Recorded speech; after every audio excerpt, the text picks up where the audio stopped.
Everyone, Tojo দুদিন ধরে বলছে ও মিক্স ফ্রাইড রাইস আর চিকেন কষা খাবে। তো সেই মতো সমস্ত কিছু রেডি করে নিয়েছি। ফ্রাইড রাইস তো মাঝে মাঝেই করি, ভাবলাম আজকে মিক্স ফ্রাইড রাইস করব।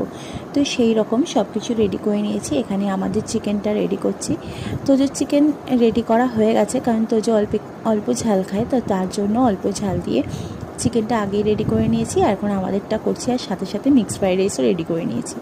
তো মিক্স ফ্রাইড রাইসের জন্য যা যা লাগে, প্রথমে আমি ডিমটাকে ভালো করে ভেজে নিচ্ছি। তো এখানে আমি 3টে ডিম দিয়েছি, 3টে ভালো করে ভুজি করে নিয়েছি। তো ভুজিটা তুলে এবার ম্যারিনেট করা চিকেনটা আমি দিয়ে দিচ্ছি। আমার কাছে চিংড়ি মাছটা অ্যাভেলেবেল ছিল না, তাই চিংড়ি মাছ দিইনি, আমি ডিম আর চিকেন দিয়েই করছি। তো চিকেনটাকে আগে থেকে ম্যারিনেট করে ভালো করে ভেজে নিয়েছি। আর এখন কাজু কিশমিশ, পেঁয়াজ, রসুন কুচি সমস্তটাই দিয়ে মিক্স ফ্রাইড রাইসটা রেডি করব। ভাত হয়ে গেছে আমার। তো প্রথমে কড়াইতে ঘি আর গোটা গরম মশলা, তেজপাতা দিয়ে দিলাম। দিয়ে এখন অল্প একটু রসুন দিয়ে দেব। তো রসুনটা একটু হালকা ভাজা হয়ে গেলে এর মধ্যে দিয়ে দেবো পেঁয়াজ কুচিটা। তো পেঁয়াজ কুচিটা এবার ভালো করে একটু ভেজে নেব। লবণ আর স্বাদ মতো একটু চিনি দিয়ে ভালো করে ভেজে নিয়ে নরম হয়ে এলেই আগে থেকে ভেজে রাখা সমস্তটাই দিয়ে দেবো। তো এর মধ্যে দিয়ে দেবো কাজু আর কিশমিশটা। কাজু কিশমিশটা ফ্রাইড রাইস আমার বেশ ভালো লাগে, তাই জন্য আমি মিক্স ফ্রাইড রাইসও দিয়েছি। তোমাদের যদি ভালো না লাগে তাহলে নাও দিতে পারো, স্কিপ করতে পারো।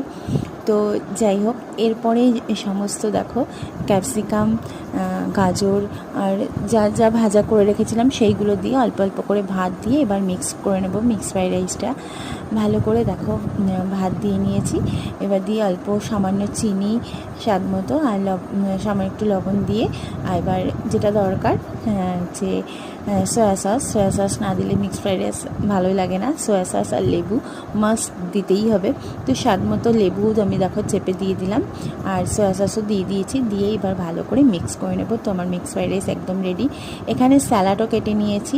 আর এই যে আমার চিকেন কষা, অবশ্যই জানিও কেমন হয়েছে। তোজোর মুখ থেকে শোনো কেমন লাগছে ওর খেতে। কেমন হয়েছে বলো? তাই টেস্টি, একটু খাও। কিন্তু জল না নিয়ে খাওয়াবো কি? আর জল না খেয়ে কি বাঁচতে পারবো? হ্যাঁ, তুমি ঠিকই বলেছো। হেভি জল ছাড়া আমাদের কোনো হেভি কিছু নেই। খেয়ে নাও তাহলে।